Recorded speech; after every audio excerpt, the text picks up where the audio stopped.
Hello பசங்களா, இன்னைக்கு நாம் பார்க்க போகிற டாபிக் வந்து halo alkanes and halo arenes. So இதில் நம்ம நாமன்க்ளேச்சர் பற்றி பார்க்க போகிறோம். போன கிளாஸில் நம்ம இன்ட்ரடக்ஷன் பார்த்துருப்பீங்க.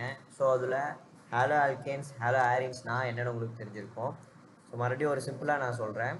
ஹைட்ரோ கார்பன்ஸ், அதாவது கார்பனும் ஹைட்ரஜனும், இந்த ஆறு வந்து கார்பன் வச்சுக்கோங்க. இந்த மாதிரி காம்பவுண்டில் இந்த ஹைட்ரஜனுக்கு பதிலாக எக்ஸ் ஏதாவது ஒரு ஹாலோஜன் வந்து இருந்துச்சுன்னா, அதாவது சப்ஸ்டியூட் பண்ணுச்சுன்னா, ஃப்ளோரின், குளோரின், புரோமின், அயோடின் இதெல்லாம் சப்ஸ்டியூட் பண்ணி இருந்துச்சுன்னா அதை வந்து நம்ம ஹாலோ ஆல்கேன்ஸ் இல்லை ஹாலோ ஆரின்ஸ்னு சொல்லுவோம். ஸோ கெமிஸ்ட்ரி படி ஒவ்வொரு விஷயத்துக்குமே ஒரு ரூல்ஸ் இருக்குது. அந்த மாதிரி இந்த காம்பவுண்ட்ஸோட பேருக்குமே ரூல்ஸ் இருக்குது. அதை எப்படி கூப்பிடணும் அப்படின்னு சொல்லி ரூல்ஸ் இருக்குது. ஸோ அதை பற்றி நம்ம பார்க்கலாம். இந்த ரூல்ஸ்லாம் வந்து சொல்கிறது IUPAC அப்படிங்கிற ஒரு ஆர்கனைசேஷன், அதாவது international union of pure and applied chemistry. International union of pure and applied chemistry. இதுபடி தான் நாம் இந்த காம்பவுண்ட்ஸ்க்கு பேர் வச்சு கூப்பிடுவோம். ஸோ இந்த ரூல்ஸ் படி நம்ம ஹாலோ ஆல்கேன் அல்கைல் ஹாலைட்ஸ் அப்படின்னு சொல்கிறதோட IUPAC நேம் என்னென்னா halo substituted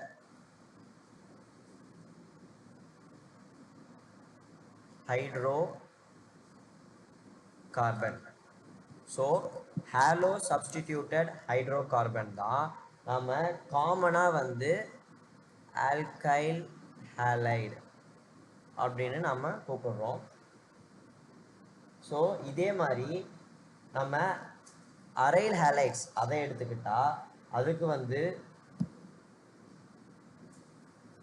மோனோஹாலோஜன் substituted derivatives of benzene அப்படின்னு சொல்லுவோம். இல்லை எத்தனை ஹாலோஜன்ஸ் இருக்கோ அதை வச்சு அதை வந்து நம்ம சொல்லுவோம். சேம் இதே மாதிரி தான் ஹாலோஜன் சப்ஸ்டிடியூட்டட் பென்சீன், இதை தான் நம்ம காமனாக வந்து அரைல் ஹாலைட்ஸ் அப்படின்னு சொல்லுவோம். ஸோ இது IUPAC நேம், இது காமன் நேம். ஸோ இப்போ நம்ம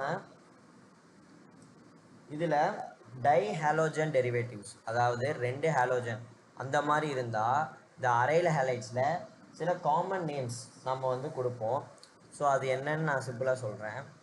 எம், அதாவது மெட்டா அப்படின்னு சொல்லுவோம்.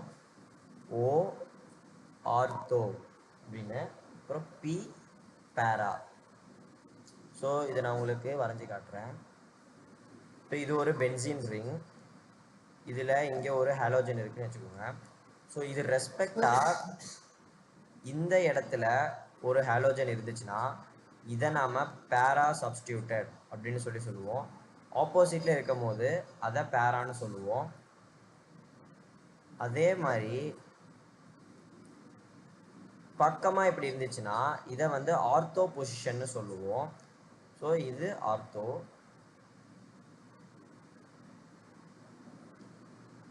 இந்த மாதிரி இருக்கும் போது இதை நாம் மெட்டா அப்படின்னு சொல்லுவோம்.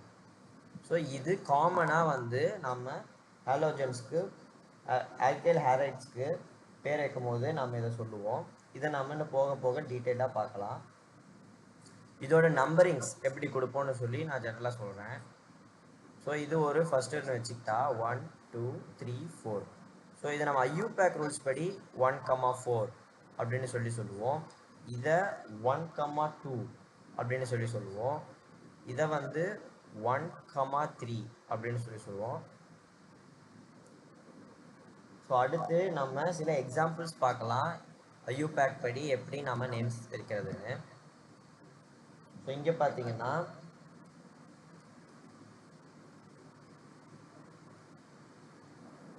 இப்போ இது ஒரு ஆல்கைல் ஹாலைட். ஸோ இப்போ இதில் எத்தனை கார்பன் இருக்குன்னு நம்ம பார்க்கலாம். ஃபஸ்ட்டு இதில் 1 2 3. ஸோ 3 கார்பன் ஆட்டம்ஸ் இருக்குது. ஸோ இதை வச்சு பார்த்தா உங்களுக்கு ஜென்ரலாக தெரியும், நம்ம மீத்தேன், ஈத்தேன், ப்ரோப்பேன் அந்த மாதிரி வந்து ஆல்கேன்ஸில் சொல்லுவோம். அதில் மீத் அப்படின்னா 1, ஈத் அப்படின்னா 2, ப்ரோப் அப்படின்னா 3, பியூட் அப்படின்னா 4. ஸோ இந்த மாதிரி 10 வரைக்கும் இருக்கும். ஸோ ஸோ இப்போ இந்த இடத்துல 3 கார்பன்ஸ் இருக்குன்னா நம்ம இதை என்னன்னு சொல்லலாம்? ஸோ ப்ரோப் அப்படின்னு ஞாபகம் வச்சுக்கோங்க. ஸோ இப்போ இதில் இந்த புரோமின் எந்த கார்பன் கூட இருக்குது? ஸோ எப்பயுமே நம்ம ஐயூபேக்கோட ரூல்ஸ் படி ஷார்ட்டஸ்ட் நம்பரிங்காக இந்த மாதிரி குரூப்ஸுக்கு எப்படி தர முடியும்னு சொல்லி பார்க்கணும். So bromine one of the groupings. So இதுக்கு ஷார்ட்டாக கொடுக்க முடியும்னா 1 2 3. ஸோ இப்படி பார்த்தா 1 ஷார்ட்டஸ்ட் நம்பர் புரோமினுக்கு ஷார்ட்டாக வருது. நீங்கள் யோசிக்கலாம் 1 2 3 நான் இப்படியும் கொடுக்கலாமேன்னு. பட் இப்படி கொடுத்தா புரோமினுக்கு ரொம்ப லாங்கஸ்டான நம்பராக வருது. பட் அப்படி நம்ம பண்ணுறதை அவாய்ட் பண்ணுவோம். ரூல்ஸ் படி அது தப்பு. ஸோ இந்த மெத்தடை ஃபாலோ பண்ணாமல் நம்ம ஷார்ட்டஸ்ட் நம்பராக இருக்கிற இந்த மெத்தடை தான் ஃபாலோ பண்ணுவோம். ஸோ இதை வச்சு பார்த்தா நம்ம எழுதும் போது 1 புரோமோ. ஸோ ஃபஸ்ட்டு கொஸ்டினில் புரோமின் இருக்குன்னு சொல்லி நம்ம சொல்கிறோம். நெக்ஸ்ட்டு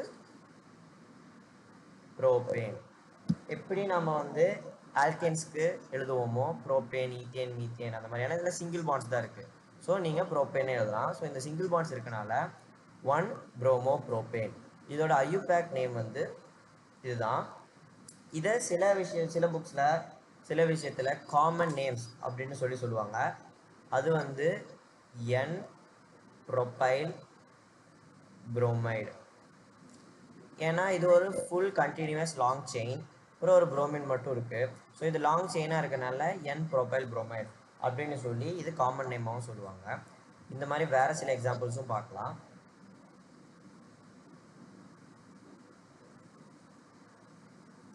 ஸோ இதை பார்த்தீங்கன்னா இதோட பேர் என்னென்னு பார்க்கலாம். இப்போ இதில் இங்கே இருந்து 1 2 அப்படின்னு ஸ்டார்ட் பண்ணால் இது தப்பு. ஸோ நம்ம அந்த மாதிரி பண்ண முடியாது. ஸோ இதில் ஷார்ட்டஸ்ட்டாக எப்படி வருதுன்னு பார்த்தா 1 2 3. ஏன்னா லாங் செயினை ஃபஸ்ட்டு நம்ம கவர் பண்ணிடணும். இப்படி கவர் பண்ணால் தான் நம்மளுக்கு ஆன்சர் ஈஸியாக கிடைக்கும். ஸோ இதை இந்த சைடு போட்டாலும் 1 2 3. ஸோ எந்த சைடு போட்டாலும் இது கரெக்டு தான். ஸோ அப்படி பார்க்கும்போது குளோரின் வந்து செகண்ட் கார்பனில் இருக்குது. அப்போ 2 குளோரோ. ஸோ நெக்ஸ்ட்டு வந்து இதில் எத்தனை கார்பன்ஸ் இருக்குது? 3 கார்பன்ஸ் இருக்குது. அப்போனா 3க்கு ப்ரோப் அப்படின்னு வரும். அப்போ இதில் சிங்கிள் பாண்ட்ஸ் மட்டும்தான் இருக்குது.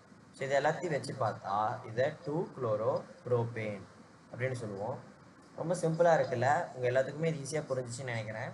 ஸோ நெக்ஸ்ட்டு நான் அரைல் அலைட்ஸ் அதுலேயும் எப்படி நம்ம பென்சின் ரிங் வச்சு எப்படி நேமிங் பண்ணுவோன்னு காட்டுறேன். ஸோ இப்போ இது ஒரு பென்சின் ரிங், இதில் இங்கே ஒரு புரோமின் இருக்குது. ஸோ இது ரொம்ப சிம்பிள் தான். ஒரே ஒரு புரோமின் இருக்கனால அதுவும் இது பென்சின். ஸோ ஐயூபேக் நேம் படியே இதை 1 புரோமோ பென்சின் அப்படின்னு சொல்லுவோம். இல்லைன்னா இதை வெறுமனே புரோமோ பென்சின் அப்படின்னு சொல்லலாம். ஏன்னா ஒரே ஒரு புரோமின் இருக்கனால 1 போட்டாலும் 1 போடலைனாலும் அது உங்களுக்கு எந்த டிஃப்ரென்ஸும் கொடுக்காது. இதே இப்போ இதை பாருங்கள்.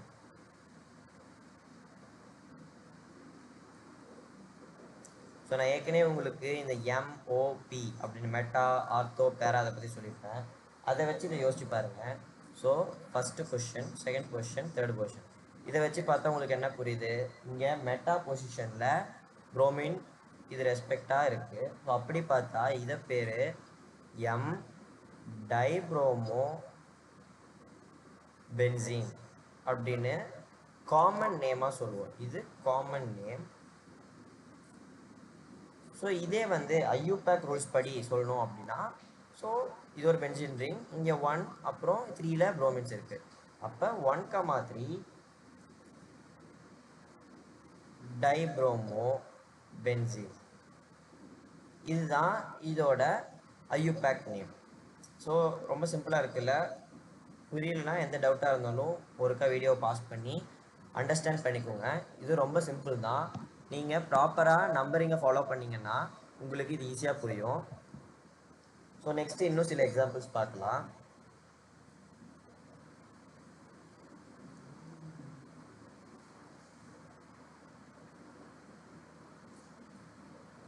ஸோ இதில் ஒரு எக்ஸாம்பிளை நம்ம எடுத்துக்கிட்டால் 1 2 3 4 5 6.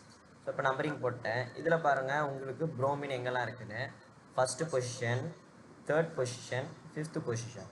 இந்த 3 பொசிஷன்லேயும் இருக்கிறனால இதை 1 3 5 வச்சுக்கலாம். ஸோ 3 இருக்குது. அப்போனா நம்ம ஜென்ரலாக மோனோனா 1, டைனா 2, ட்ரைனா 3ன்னு சொல்லுவோம். ஸோ இப்போ 3 இருக்கனால ட்ரை ப்ரோமோ பென்சீன். ஸோ இது ஐயூபேக் நேம் 1,3,5 ட்ரைப்ரோமோ பென்சீன் அப்படின்னு சொல்லுவோம். இதை காமன் நேமாக எடுத்துக்கிட்டா சிம் ட்ரைப்ரோமோ பென்சீன். ஏன் இதை சிம்னு சொல்கிறோன்னா சிமெட்ரிக்கல். இது பார்க்கும் போது உங்களுக்கு எல்லாமே ஒரே சைடில் இருந்து எப்படி பார்த்தாலும் ஒரே மாதிரி இருக்குல்ல. ஸோ இதை சிம் ட்ரைப்ரோமோ பென்சீன் சொல்லுவோம். ஏன் நம்ம நாமன்கிளேச்சர் படிக்கணும் அப்படின்னு சொல்லி நான் உங்களுக்கு இப்போ சொல்கிறேன். இதை நம்ம ஏன் படிக்கிறோன்னா ஜேஇயில் நம்மளுக்கு கேட்குற கொஸ்டின்ஸில் எல்லா டைமுமே இந்த மாதிரி காம்பவுண்ட்ஸ் கொடுத்து கொஸ்டின்ஸ் கேட்க மாட்டாங்க. சில சமயம் என்ன பண்ணுவாங்கன்னா உங்களுக்கு இந்த மாதிரி பேர் கொடுத்துருவாங்க. ஸோ உங்களுக்கு ஐயூபேக் நேம் எப்படி இருக்கும், எப்படி அதை வச்சு காம்பவுண்ட்ஸ் வரையணும்னு தெரிஞ்சாதான் நீங்கள் ஈஸியாக அந்த கொஸ்டினை சால்வ் பண்ண முடியும். ஸோ அதனால் ஐயூபேக் நேம்ஸையும் எப்படி காம்பவுண்ட்ஸுக்கு வந்து எடுத்துக்கணும்னு சொல்லி நல்லா தெரிஞ்சுக்கோங்க. புரியலனா வீடியோவை ஸ்லோவாக கூட பாருங்கள். நீங்கள் புரிஞ்சுக்கிட்டா தான் அடுத்தடுத்து போகும்போது கொஸ்டின் சால்வ் பண்ணுறதுக்கும் நம்மளுக்கு ஈஸியாக இருக்கும். ஸோ இப்போ வேறு சில எக்ஸாம்பிள்ஸ் நான் தரேன்.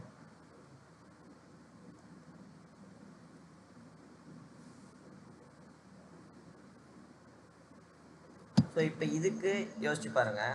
பார்க்கும் போது கொஞ்சம் காம்ப்ளெக்ஸாக தெரியும், ஆனால் இதுவுமே ஒரு வகையில் சிம்பிள் தான். ஆனால் இதில் சில வேரியேஷன்ஸ் நீங்கள் பண்ணணும். ஏன்னா இதில் உங்களுக்கு டைரெக்டாக ஈஸியாக ஆன்சர் கண்டுபிடிக்க முடியாது. ஸோ இதை நானே சொல்லிடுறேன். அடுத்த கொஸ்டின் நீங்கள் சால்வ் பண்ண முடியுதான்னு ட்ரை பண்ணுங்கள். ஸோ இப்போ இதை பார்த்தீங்கன்னா இதில் எது லாங்கஸ்ட்டாக எடுக்க முடியும் அப்படின்னு பாருங்கள். ஒன்று இப்படி நம்ம லாங்காக எடுக்கலாம், குளோரினும் சேர்ந்து வரும். இப்படியும் எடுக்கலான்னு உங்களுக்கு தோணும், பட் இப்படி எடுத்தால் இது தனியாக உங்களுக்கு தெரியும். ஸோ நாம் இப்போ இந்த லாங் செயினை சூஸ் பண்ணுவோம். ஸோ இப்போ இந்த லாங் செயினை சூஸ் பண்ணும்போது இதில் நம்பரிங்கை வந்து நான் இப்படி போடுறேன் 1 2 3. ஏன் இப்படி நான் போடுறேன்? ஏன்னா குளோரினுக்கு இருக்கிறதுலேயே முடிஞ்ச அளவுக்கு ஷார்ட், இருக்கிறதுலே கம்மியான நம்பராக வரும். ஸோ அப்படி பார்க்கும்போது இதுதான் நம்மளுக்கு ஈஸியான ஒரு வழி. ஸோ இப்போ இதில் செகண்ட் பொசிஷனில் 2 குரூப் இருக்குது. ரெண்டுமே CH3 குரூப். CH3 குரூப்னா என்ன? Methyl. So methyl group. So இப்போ இதை நாம் எழுதும் போது எப்படி எழுதுவோம்னா ஃபஸ்ட்டு ஹாலோஜன் இருக்கனால 1 குளோரோ அப்படின்னு எழுதிட்டு 2,2 டைமித்தைல். ஸோ இப்போ நான் என்ன போட்டிருக்கேன்? 1 குளோரோ, குளோரின் பற்றி போட்டுட்டேன். இங்கே 2 மித்தைல் குரூப் இருக்கனால டைமித்தைல்னு போட்டுட்டேன். ஸோ மீதி இந்த செயினில் 3 கார்பன் இருக்கு. அப்படின்னா என்ன அர்த்தம்? 3னா ப்ரோப். ஸோ டைமித்தைல் ப்ரோபேன் அப்படின்னு சொல்லி இதை நம்ம எழுதணும். ஸோ இப்போ இதுதான் ஐயூபேக் நேம். ரொம்ப சிம்பிளாக இருக்குல்ல? நீங்கள் எதை பண்ணுறதுக்கு முன்னாடியும் ஒரு நிமிஷம் யோசித்து எது லாங் செயினாக எடுத்துக்கலாம், எப்படி நம்ம இந்த குரூப்ஸ்க்கு வந்து நம்பர் கம்மியாக கொடுக்க முடியும் அப்படின்னு யோசிச்சு பாருங்கள். இது எதையுமே நீங்கள் மனசுலேயே போடாதீங்க. பென் பென்சில் எதாக இருந்தாலும் பேப்பரை வச்சு எழுதி பார்த்து போடும் போது தான் உங்களுக்கு கிளியராக ஒரு ஐடியா கிடைக்கும். நீங்களாம் மனசில் போடும் போது சில சமயம் தப்பு நடக்க வாய்ப்பு இருக்குது. இப்போ நெக்ஸ்ட்டு நான் இன்னொரு சில எக்ஸாம்பிள்ஸ் கொடுக்குறேன். ஸோ இப்போ இது பாருங்கள், இது மற்ற எல்லாத்தோடையும் கொஞ்சம் வித்தியாசமாக இருக்கும். ஏன்னா இதில் 2 குளோரின் இருக்குது, அதுவும் இல்லாமல் இது ஒரு சிம்பிள் லாங் செயின். ஸோ இதில் பார்க்கும்போது இது எப்படி வச்சுக்கலாம்? லாங் செயினாக நம்மளால் இதை மட்டும்தான் எடுக்க முடியும். ஸோ இப்போ இது 1 2. ஸோ ரொம்ப ஈஸி தான். இப்போ இது எப்படி எழுதுறது அப்படின்னு பார்த்தா 1,1 டைக்ளோரோ, 2 கார்பன் இருக்குது, அப்போனா என்ன? இ. ஸோ இது டபுள் பாண்ட்ஸ் எதுவும் இல்லை. ஸோ டைக்ளோரோ ஈத்தேன் அப்படின்னு வரும். இப்போ இதே வந்து உங்களுக்கு டபுள் பாண்டாக தான் என்ன பண்ணுறதுன்னு ஒரு கொஷின்ஸ் மேபி வரும். ஸோ அதுவும் நான் இப்போயே உங்களுக்கு போட்டி காமிக்கிறேன். ஸோ இப்படி வச்சுக்கோங்க. இப்போ இதில் சேம் 1 2 தான். இப்போ இதுலேயே என்ன வரும்? 1,1 டைக்ளோரோ. ஆனால் இப்போ இதில் டபுள் பாண்ட் இருக்குது, அப்படின்னா என்ன? ஈத்து 2 கார்பன் இருக்கனால ஈத்துன்னு எழுதுவோம். டபுள் பாண்ட்ஸ் இருந்தால் ஈன் அப்படின்னு சொல்லிடுவோம், ஈன். ஸோ 1,1 டைக்ளோரோ ஈத்தீன் அப்படின்னு எழுதுவோம். இதே மாதிரி ட்ரிபிள் பாண்ட் வந்துச்சுன்னா இதுக்கு பதிலாக ஈத்தைன் அப்படின்னு எழுதுவோம். ஸோ சிங்கிள் பாண்ட்ஸ் இருந்தால் ஏஎன்இ, ஈத்தேன் அந்த மாதிரி எழுதுவோம். டபுள் பாண்ட்ஸ் இருந்தால் இஎன்இ அப்படின்னு வரும். இதே ட்ரிபிள் பாண்ட் இருந்தால் ஒய்என்இன்னு வரும். ஸோ நெக்ஸ்ட்டு இந்த காம்பவுண்டுக்கு ஒரு காமன் நேமும் இருக்குது. எப்படின்னா ஜெம் டைஹேலைட்ஸ். நான் உங்களுக்கு இன்ட்ரடக்ஷன் கிளாஸில் வந்து சொல்லியிருப்பேன், ஒரே கார்பனில் 2 ஹாலோஜன்ஸ் இருந்தால் அதை ஜெம் அப்படின்னு சொல்லுவாங்க. ஸோ இது ஒரு ஜெம் டைஹேலைடு அப்படின்னு சொல்லலாம். இதோட காமன் நேம் வந்து ethylidene chloride. So ethylidene chloride.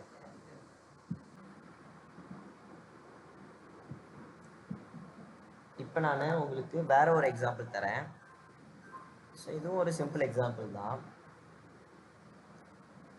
First கிளாஸில் உங்களுக்கு நான் இன்ட்ரடக்ஷனில் எப்படி ஜெம் டயாலைடு அப்படின்னு சொல்லணும், அதே மாதிரி இதுக்கும் ஒரு பேர் சொல்லியிருப்பேன். யோசிச்சு பாருங்க, ஞாபகம் வந்துச்சா? சரி நானே சொல்கிறேன். இப்போ ஞாபகம் வந்துச்சுன்னா வெரி குட், நீங்கள் கிளாஸை கவனிக்கிறீங்கன்னு அர்த்தம். அப்படி ஞாபகம் வரலனாலும் பரவாயில்ல, நம்ம எப்பயுமே வேற ஒரு கிளாஸ் அட்டன் பண்ணுறதுக்கு முன்னாடி பழைய கிளாஸோட நோட்ஸ் எடுத்து ஒருக்கா ரிவைஸ் பண்ணுங்கள். ஸோ அப்போ உங்களுக்கு படிக்கிறது ரொம்ப ஈஸியாகவும் இருக்கும், நீங்கள் எதையும் மறக்கவும் மாட்டீங்க. ஸோ இதை வந்து நான் விசினல் அப்படின்னு சொல்லியிருப்பேன். ஸோ இப்போ 2 ஹேலைட் இருக்கனால விசினல் டைஹேலைட். ஸோ 2 கார்பன் பக்கத்தில் ஹாலோஜன்ஸ் இருக்கும்போது இதை விசினல் டைஹேலைட் அப்படின்னு சொல்லியிருப்பேன். ஸோ இப்போ இந்த காம்பவுண்ட் எடுத்துக்கிட்டா 1 2. ஸோ சிம்பிள் தான், 1,2 டைக்ளோரோ ஈத்தேன். ஸோ இதுதான் இதோட ஐயூபேக் நேம். ஸோ இந்த மாதிரி இன்னும் நிறைய எக்ஸாம்பிள்ஸ் இருக்குது. நீங்கள் இதை இன்டர்நெட்டில் சர்ச் பண்ணி கூட ஐயூபேக்கு சில எக்ஸாம்பிள்ஸ் எடுத்து சால்வ் பண்ணலாம். இப்போ நான் உங்களுக்கு வேறு சில ஒரு காம்பவுண்ட்ஸ் கொடுக்குறேன், இதை உங்களாலே ட்ரை பண்ண முடியுதான்னு சொல்லி பாருங்கள்.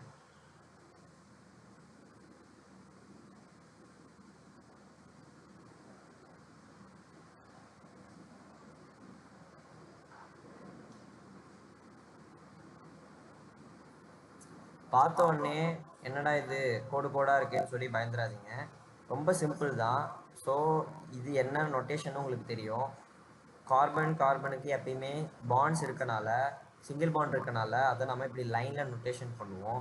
இப்போ இப்படி இருக்கும்போது இதை வந்து நம்ம டபுள் பாண்ட் நொட்டேஷன்னு சொல்லுவோம். ஸோ இது அந்த மாதிரி தான். ஸோ இந்த மாதிரி விஷயம்லாம் உங்களுக்கு டைரெக்டாக வரும்போது புரியலன்னா கிளியராக வந்து ஒவ்வொரு இடத்துலையும் என்னென்ன ஆட்டம் இருக்குன்னு சொல்லி பார்த்து எழுதுங்க. ஸோ இந்த சம்மை நான் உங்களுக்கு சால்வ் பண்ணி காட்டுறேன். ஸோ இப்போ கார்பன் டபுள் பாண்ட், இது ஹைட்ரஜன், இங்கே ஒரு கார்பன், இதுக்கு புரோமின், இந்த கார்பனுக்கு ஹைட்ரஜன், இதுக்கு ஒரு ஹைட்ரஜன், இதுக்கு ஒரு CH3. ஸோ இப்போ இதுதான் இந்த ஸ்ட்ரக்சர். ஸோ இந்த ஸ்ட்ரக்சர் தான் அப்படி எழுதியிருக்கேன். இப்போ பாருங்கள், உங்களுக்கு கொஞ்சம் புரிய வரும். இப்போ இதை எப்படி நேமிங் பண்ணும் அப்படின்னு சொல்லி பார்த்தா, லாங்கஸ்ட் செயின் எப்படி எடுக்க முடியும்னு யோசிங்க. இதை பார்த்தோன்னே உங்களுக்கு ஃபஸ்ட்டு இதை இப்படி எடுத்துடலாம் அப்படின்னு தோணும், இல்லை இதை மட்டும் எடுக்கலாம் அப்படின்னு தோணும். ஆனால் நல்லா கிளியராக பார்த்தீங்கன்னா இது ஃபுல்லாகவே ஒரு கண்டினியூவஸான செயின் தான்.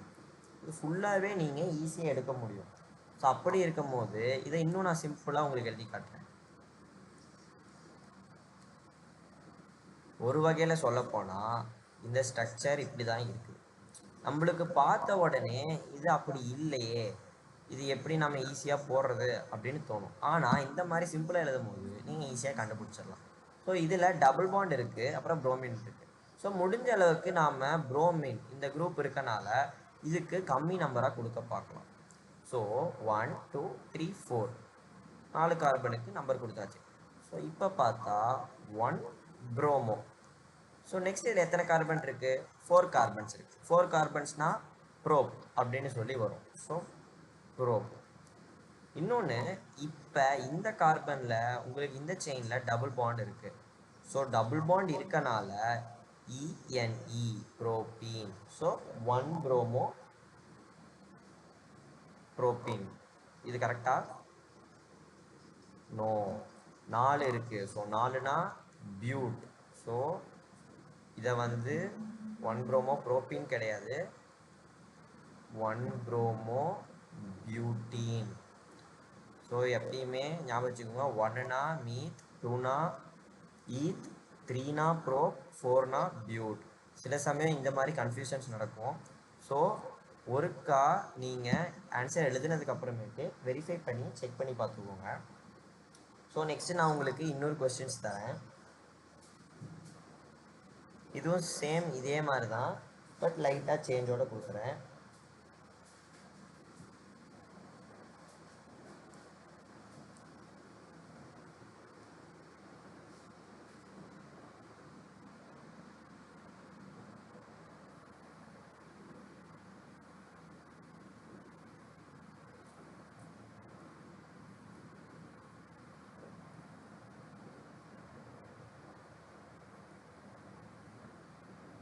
இதை சால்வ் பண்ண ட்ரை பண்ணுங்கள். இதை சால்வ் பண்ணி என்ன ஆன்சர் வருதுன்னு எழுதி வைங்க. நாம் அடுத்த கிளாஸில் இதோட ஆன்சரை நான் உங்களுக்கு காட்டுறேன். இப்போ நெக்ஸ்ட்டு வேறு ஒரு மாடலில் இதை நம்ம பார்க்கலாம். இப்போ எல்லாருமே நான் உங்களுக்கு ஸ்ட்ரக்சர் கொடுத்த உடனே எப்படி இதை எழுதணும்னு சொல்லி பார்த்தீங்க. ஸோ இப்போ சப்போஸ் உங்களுக்கு பேர் கொடுத்தா எப்படி எழுதணும் அப்படின்னு சொல்லி தெரியணும். ஏன்னா இது ரெண்டு விஷயமும் தெரிஞ்சுக்கிட்டால் தான் உங்களுக்கு ஈஸியாக இருக்கும். நான் ஒரு எக்ஸாம்பிளாக உங்களுக்கு ஒரு எழுதி காட்டுறேன். 2-bromo 2-methyl propane. ஸோ இதை ஒவ்வொன்றா ஃபஸ்ட்டு படித்து பாருங்கள். ஃபஸ்ட்டு என்ன இருக்குது? ப்ரோப்பேன் அப்படின்னு இருக்குது. அப்போனா இதில் டபுள் பாண்ட் எதுவும் கிடையாது. இப்போ நம்ம எத்தனை கார்பன் போடணும்? 3 கார்பன் போடணும். ஸோ நம்ம ப்ரோப்பேன் அப்படின்னு 3 கார்பன் போட்டு எழுதிட்டோம்.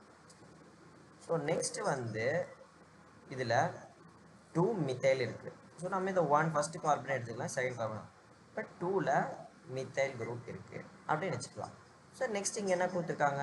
2-bromo. ஸோ அப்போ இது 1 2ன்னு எடுத்துக்கிட்டா ஸோ இதுலேயே ப்ரோமினும் வந்துடும். ஸோ இப்போ கடைசியாக பார்த்தீங்கன்னா இதுதான் நம்மளுக்கு வேணுங்கிற ஆன்சர். ஸோ இந்த பாண்ட்லாம் போட்டு எழுதுனதுக்கு அப்புறமேட்டு மீதி எந்தெந்த இடத்துல ஹைட்ரஜன் வேணுமோ அதை ஃபில் பண்ணிக்கலாம்.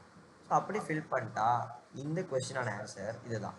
ஸோ இந்த மாதிரி நீங்கள் உங்களுக்கு இந்த ஸ்ட்ரக்சர் கொடுத்தாலும் அதுக்கான நேம் எழுத தெரியணும், அதே மாதிரி நேம் கொடுத்தாலும் அதுக்கான ஸ்ட்ரக்சர் எழுத தெரியணும்.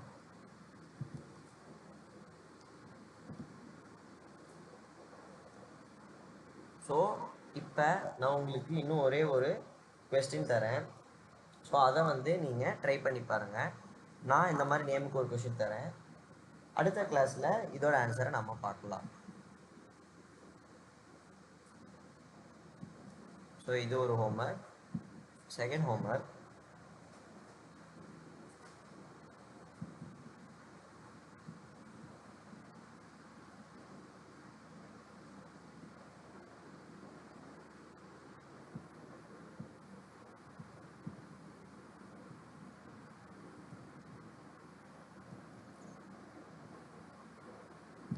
ஸோ இதுதான் கொஸ்டின். ஸோ இதில் ஒரு டெஸ்ட் இருக்குது. ஸோ இந்த பார்ட்டை நீங்கள் கரெக்டாக புரிஞ்சுக்கிட்டா தான் ஸ்ட்ரக்சர் போட முடியும்.